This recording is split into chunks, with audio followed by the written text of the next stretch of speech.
Welcome back everybody to another Indie Dev Spotlight video here on Game Wisdom. Every Wednesday night we do an Indie Dev Showcase stream, and these videos are the recaps of those streams. If you let me tackle your game in the future, please don't hesitate to get in touch. But the games that you're seeing are part of the Steam Spring Festival of Games. They were all free demos, and you'll find them in the comments down below. For our first game of this video, we are taking a look at Neverinth. I hope I pronounced that right. This is a Dark Souls kind of clone game. I think this is from a Chinese or Korean developer. And no, I did not make my avatar a blue hair anime lady. That was the default here. But the game seems to be kind of a mix between a very light Souls-like and having procedural or random generation of either an ARPG or roguelike elements. And the game can pretty much be described as Dark Souls, the light or off-brand version. You have your normal attacks, you have stamina to match in the upper left, and enemies again follow very basic combos and attack patterns. The game appears to be very light in terms of its procedural generation, kind of using the handmade rooms and then stitching them together to create a dungeon. You notice that the environment looks very wide in terms of its setup to give you a lot of room to move around. Now, there was loot in this game, including some kind of progression or growth system of leveling up your character, but a lot of it really wasn't explained all that well. There are a lot of menuing and tutorials for these kinds of systems. Now, for the version that we played, you only had kind of this one level and one boss fight to play around with. I don't know if there is more to the full game or not, but from what we were playing of Neverinth, it just kind of again seemed like a Souls-like, but not without, I think, kind of the charm or the polish of other examples of the genre. And that's going to give it kind of a hard time in terms of catching up to the other Souls-likes on the market in terms of polish and just overall design. The controls felt a little bit awkward as well. I had some trouble with how the attack and dodge buttons were placed, being again used to other Souls-like games. But other than that, there really wasn't anything I would say is wrong from what we played with Neverinth. But in the same vein, nothing really stood out as something amazing for this game. And with this boss fight that you're seeing here, again, everything just feels like an off-brand Souls-like. And unfortunately, Souls-likes are very polished and well-defined in terms of their mechanics. And without it, you're not going to, I think, attract too many people. And you're going to need to do something special to stand out. And I don't think Neverinth, at least in this current version of the game, has that going for it. But with that, let's move on to our next game, and got a bit of a problem here. I don't remember the name of this one. It was on one of the demos, and unfortunately it's not in my Steam library anymore, which means I can't exactly look this one up. So if anyone remembers the name of it or knows it, please let me know in the comments, and I will update the description down below accordingly. But even though I don't remember the name, I certainly remember the gameplay. This is a puzzle/adventure game, all taking place within the confines of this cube. And the general twist is that each panel on the cube corresponds to a different scene in this world. And as you go throughout it, you unlock different rooms, which in turn unlocks different panels. Now, the puzzle itself appears to be mostly linear, as certain areas, as you unlock them, will have solutions to a previous or another point. So this, I think, unfortunately causes a few of the issues I had with the game.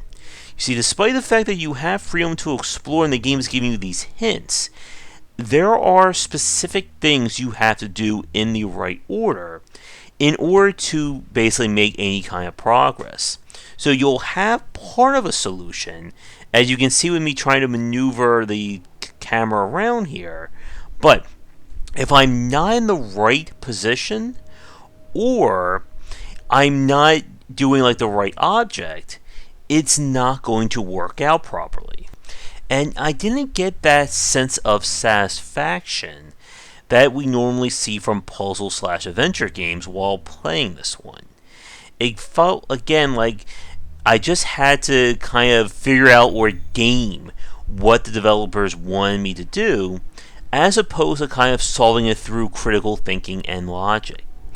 But I did like the design of the game, and it has a really strong aesthetic thanks to, again, the confines of the cube.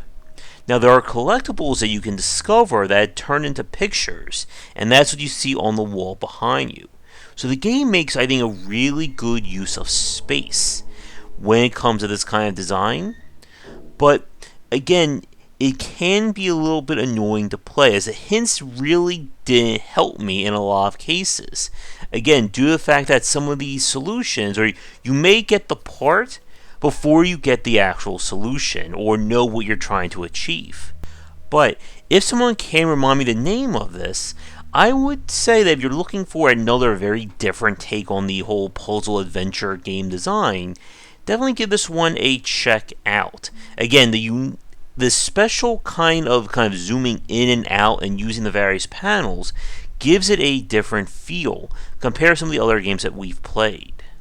But with that, we'll move on to our next game. This is Elemetals. Hopefully I get this right. Death Metal Death Match. That's a lot of death in a title there. And the sound was all because it's a very loud metal song, and we were talking while we were playing this game. But this is a up to 4-player competitive game where you and your friends will do battle to see who can prove to be the best, elemental, as you can see there. And the game itself has a very striking aesthetic. Again, it kind of goes for, very cartoony look to it.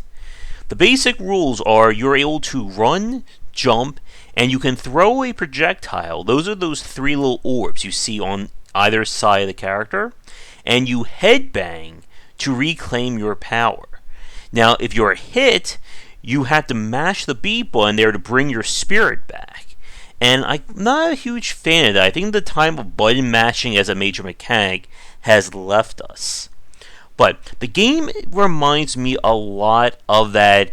I think it was a competitive shooter where every time you shot your bullseye hit an enemy, you got bullet time. And we did that as a spotlight a few months ago.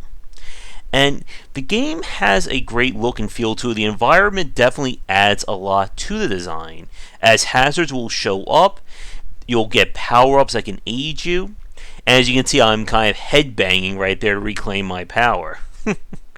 And it's got a decent look to it, but the problem I feel, much like that other game, is that there doesn't appear to be much else here. I don't know if the finished game is going to feature a cooperative or a single-player campaign, and if not, then you are going to need to rely on the multiplayer to have any real sense of enjoying this title.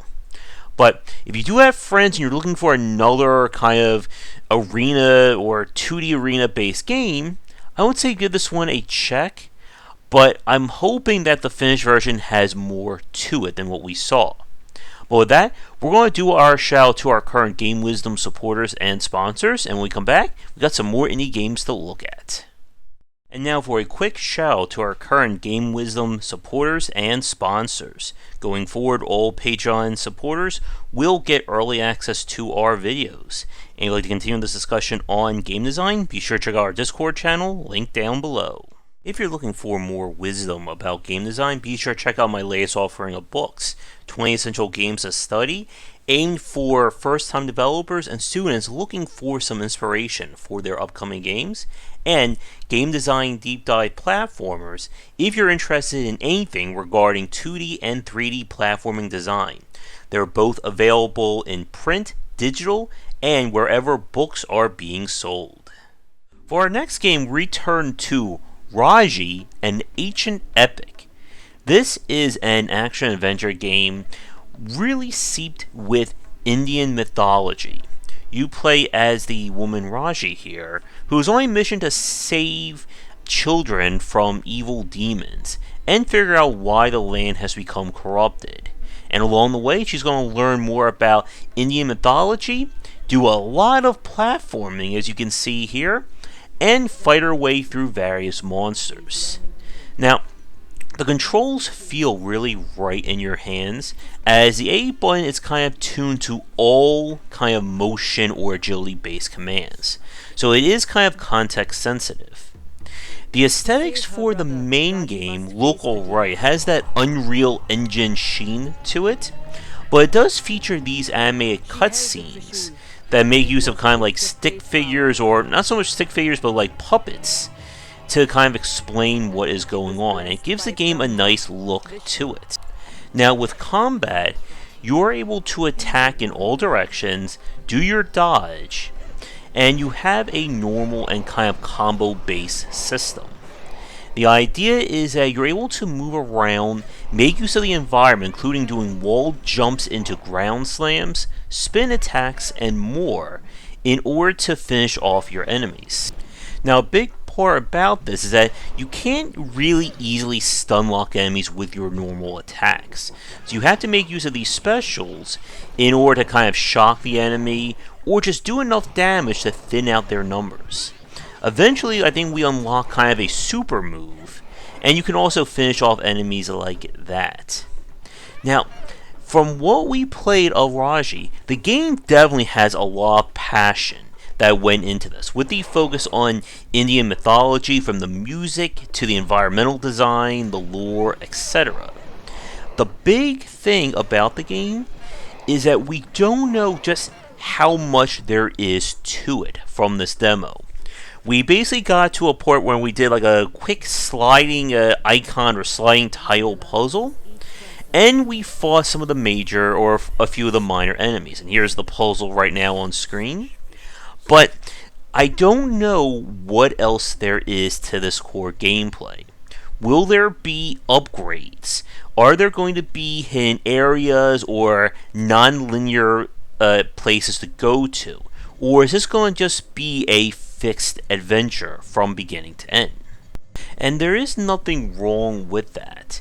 And from what we played, this seems like it's going to be an all-around solid game. I'm curious to see what else the game has in store in terms of puzzle solving or just the general growth of the gameplay loop.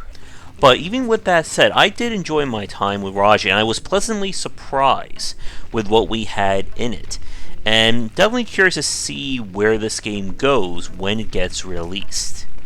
And if you're looking for an action-adventure game or have a fondness for Indian mythology, I would say give this one a look. And with that, let's move on to the game Recomplie. And this is kind of a weird one. When we started playing, it did say this was based on a 2019 prototype demo and should not be considered anywhere near the finished state. But this game, I guess, could be best described as if a Metroidvania combined with Darwinia, if you remember that game from Introversion. But we are stuck in kind of a computer world, and we are trying to do something in it. Again, there really wasn't a lot in terms of story. But the idea is that we're given free reign to explore this area, finding power-ups and abilities, which in turn allows us, well, as with most of these games imply, to do more in the world, such as rewind time or slow it down, fly, glide, infinitely jump, and you name it. Now, here's the bit of the problem that we ran into with this demo. We unlocked the ability to attack enemies. I explicitly got that power-up, and it did not work. And I mean, it literally did not work. The button that they told me to use to attack was not working. And because of that, it meant that there's no way for me to attack these enemies, and I think, even with that said, complete this demo. And that is kind of a big problem.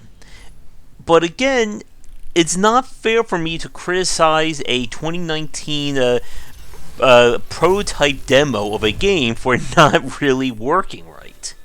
But the demo, or what we have here, definitely introduced a lot of the core concepts of Recompile.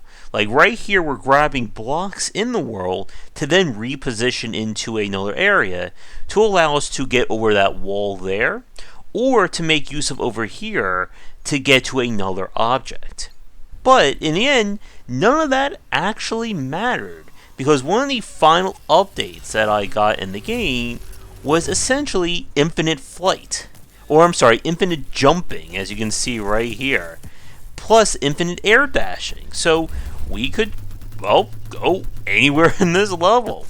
And I don't know if that is going to be in the finished version of the game, but that is certainly a way of giving you a Metroidvania now, isn't it? So, with that said, Recompile definitely has something to it. I like the aesthetic, and it seems like developers are really approaching us from that Metroidvania design of giving the player everything and anything that you could imagine to unlock and move forward in terms of progression. But with this again being a prototype demo, it means that we really didn't get a full picture as to what this game is going to be about. But definitely keep an eye out on this one if you're looking for another Metroidvania. And with that, let's move on to something completely different. This is Aeolis Tournament, a kind of like a Smash, or in a weird way reminds me of the old Mario Party game Bumper Balls, that mini game from that one, in terms of kind of this chaotic multiplayer scene.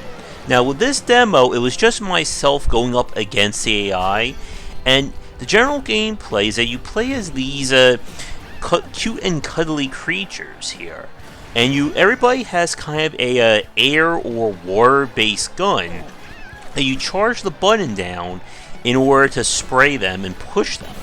And the idea, of course, is you want to knock them out of the arena. When you do, you score points.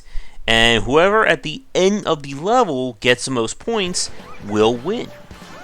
And from what we play of this demo, I believe there are going to be different characters with some variation in terms of attributes or stats, and different modes. This was a free-for-all game, but I do know they're going to be doing like team-based or competitive style as well.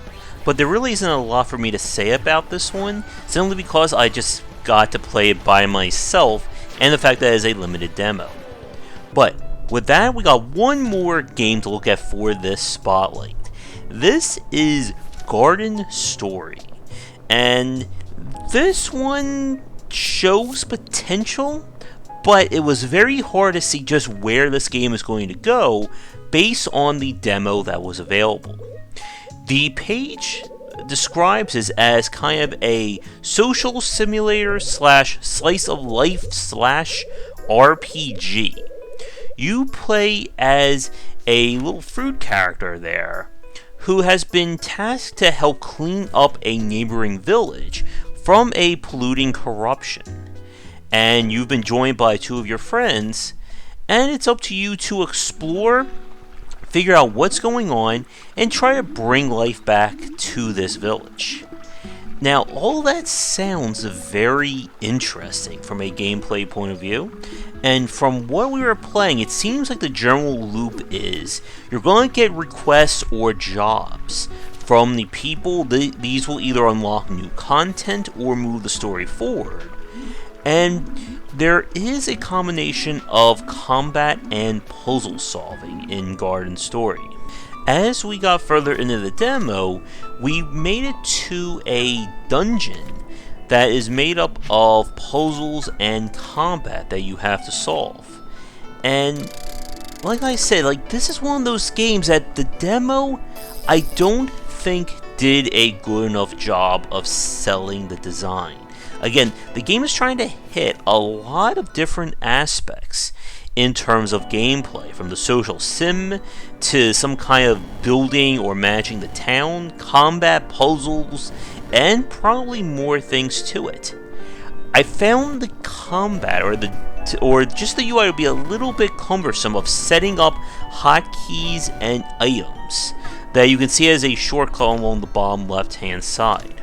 But I have to say, there was something engaging about Garden Story.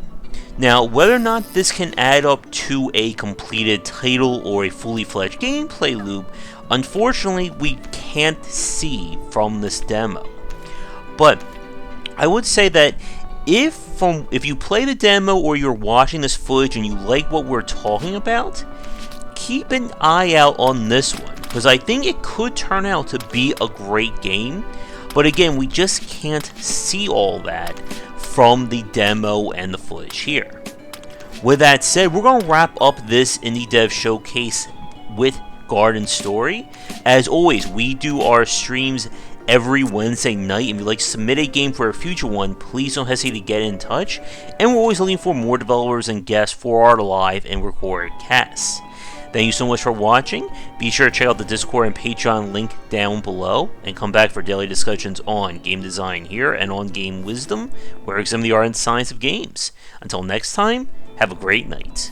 Thanks for watching the video. If you enjoy things, be sure to do all the liking and subscribing that the kids are doing these days. Check out our Discord channel link down below, where we hang out and chat game design, and come back later tonight for our regular streamings. But that's it.